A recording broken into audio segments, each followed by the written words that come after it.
Si vous ouvrez n'importe quelle histoire de l'anarchie, vous y verrez qu'on vous présente William Godwin comme l'ancêtre de l'anarchisme.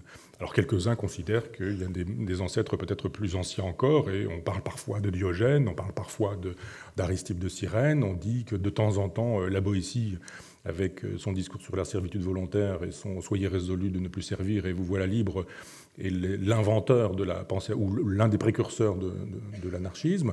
On parle de l'abbaye de Thélème de Rabelais, enfin on a une espèce de vague présentation générale nous disant avant que ça commence, c'est déjà commencé un peu, et vous avez ces sensibilités-là, ces individus-là. Mais on nous dit toujours Godwin, l'inventeur de l'anarchie. Je suis allé voir à quoi ressemble la pensée de Godwin, et j'ai découvert qu'on avait affaire à quelqu'un qui était, je vous disais tout à l'heure, dans une logique de protestants extrêmement austères, qui considèrent qu'on doit pouvoir, par la persuasion et la rhétorique, par la discussion, par le langage, amener les hommes à cette société dans laquelle il n'y aurait plus d'exploitation, plus de misère, etc. Dans combien de temps, pourrait-on demander à Godwin le philosophe? Il aurait répondu, un peu comme Fernand Reynaud, dans un certain temps.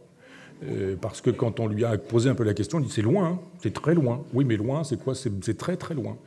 Donc on est dans une perspective quasi utopique. C'est-à-dire que quand Godwin nous propose une espèce de société totalement idéalisée, merveilleuse, fantastique, formidable, sans exploitation, sans misère, avec un homme régénéré, etc., on est dans le schéma protestant, et que ce schéma protestant, extrêmement austère, pas très soucieux des pauvres, vous avez une théorie du conséquentialisme qui est un peu inquiétante chez Godwin. Le conséquentialisme suppose qu'il n'y a pas de bien ou de mal en soi, mais qu'il y a du bon ou du mauvais, et que le bon et le mauvais sont à mettre en perspective avec la finalité qui est la nôtre.